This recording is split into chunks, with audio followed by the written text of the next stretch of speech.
ಇವತ್ತಿನ ರೆಸಿಪಿ ಚಿಕ್ಕಡಿಕಾಯಿ ಪಲ್ಯ ಮಾಡೋದು ಹೇಗೆ ಅಂತ ನೋಡೋಣ. ತುಂಬಾ ಈಸಿ ಆ್ಯಂಡ್ ಕ್ವಿಕ್ಕಾಗಿ ಆಗುತ್ತೆ. ಈ ಪಲ್ಯ ನೀವು ಚಪಾತಿ ಜೊತೆಗೆ ಅಥವಾ ಬೇಳೆ ಸಾಂಬಾರು ಜೊತೆ ನಂಚ್ಕೊಳ್ಳೋದಕ್ಕೆ ಯೂಸ್ ಆಗುತ್ತೆ. ತುಂಬಾ ಬೇಗನೆ ಕ್ವಿಕ್ಕಾಗಿ ಮಾಡ್ಕೊಳ್ಬೋದು, ಅಷ್ಟೊಂದು ಟೈಮ್ ತೊಗೊಳೋದಿಲ್ಲ. ನೋಡಿ, ಈ ಥರ ಎಳೆಯ ಚಿಕ್ಕಡಿಕಾಯಿ ತೊಗೊಳ್ಬೇಕು. ಎಳೆ ಚಿಕ್ಕಡಿಕಾಯಿ ತೊಗೊಂಡ್ರೆ ಪಲ್ಯ ಮಾಡೋದು ತುಂಬಾ ರುಚಿಯಾಗಿರುತ್ತೆ. ಈಗಿಲ್ಲಿ ನಾನು ಚಿಕ್ಕಡಿಕಾಯಿನೆಲ್ಲ ನೀಟಾಗಿ ತೊಳೆದು ಈ ಥರ ಕಟ್ ಮಾಡಿ ಇಟ್ಕೊಂಡಿದ್ದೀನಿ. ನೀವು ಕೈಯಲ್ಲಾದರೂ ಮುರ್ಕೋಬೋದು ಅಥವಾ ಈ ಥರ ಕಟ್ ಮಾಡಿ ಇಟ್ಕೊಳ್ಬೋದು. ಇದಕ್ಕೀಗ ಒಂದು ಗ್ಲಾಸ್ನಷ್ಟು ನೀರನ್ನು ಸೇರಿಸ್ತಾ ಇದ್ದೀನಿ ನಾನು, ಅಂದರೆ ಅದು ಮುಳುಗೋಷ್ಟು ನೀರನ್ನು ಹಾಕ್ಕೊಂಡ್ರಾಯ್ತು. ಹೀಗೆ ಇದನ್ನು ಲಿಡ್ ಕ್ಲೋಸ್ ಮಾಡಿ ನೀಟಾಗಿ ಬೇಯಿಸ್ಕೊಳ್ಳೋಣ.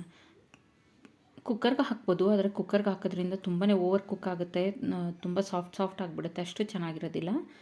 ಈ ಥರ ಪಾತ್ರೆಯಲ್ಲೇ ಬೇಯಿಸ್ಕೊಳ್ಳಿ. ಒಂದು 5 ನಿಮಿಷ ಇಲ್ಲ 10 ನಿಮಿಷ ತೊಗೊಳುತ್ತೆ ಅಷ್ಟೇ ಟೈಮು, ತುಂಬಾ ಟೈಮ್ ಆಗೋದಿಲ್ಲ. ನೋಡಿ, ಈ ಥರ ಬೆಂದ್ಕೊಳ್ಳುತ್ತೆ. ಈಗ ಇದಕ್ಕೆ ಪಲ್ಯದ ಪುಡಿ ಮಾಡ್ಕೊಳ್ಳೋಣ. ಈ ಪುಡಿನೇ ಇದಕ್ಕೆ ಹೈಲೈಟ್ ಅಂತ ಹೇಳ್ಬೋದು. ಈ ಪುಡಿ ಹಾಕೋದ್ರಿಂದ ತುಂಬಾ ರುಚಿಯಾಗುತ್ತೆ ಪಲ್ಯ.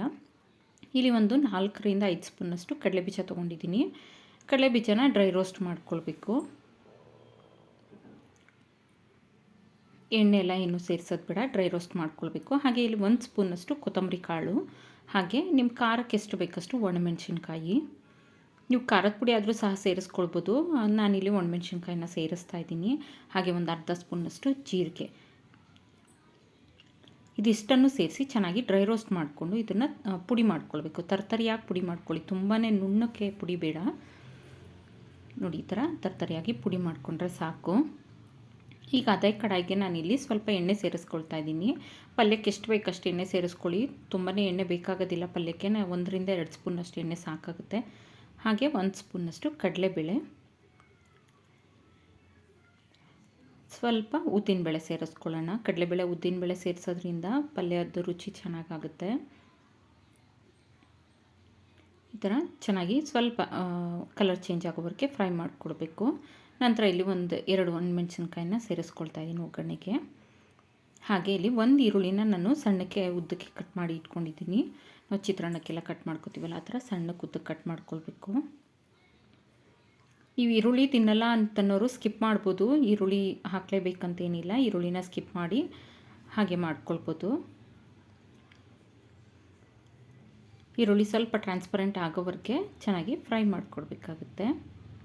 ಈಗಿಲ್ಲಿ ಈರುಳ್ಳಿ ಎಲ್ಲ ಚೆನ್ನಾಗಿ ಟ್ರಾನ್ಸ್ಪರೆಂಟ್ ಆಗಿದೆ. ಈ ಟೈಮಲ್ಲಿ ನಾನು ಚಿಕ್ಕಡಿಕಾಯಿ ನಾವೇನು ಬೇಯಿಸಿ ಇಟ್ಕೊಂಡಿದ್ವಲ್ಲ ಅದನ್ನು ಸೇರಿಸ್ಕೊಳ್ತಾ ಇದ್ದೀನಿ. ನೀರನ್ನು ಸೋಸ್ಕೋಬೇಕು. ನೀರನ್ನು ಸೋಸ್ಕೊಂಡು ನೀವು ಯಾವುದೇ ಸಾಂಬಾರು ಮಾಡೋದಕ್ಕೆ ಉಪಯೋಗಿಸ್ಕೊಳ್ಬೋದು.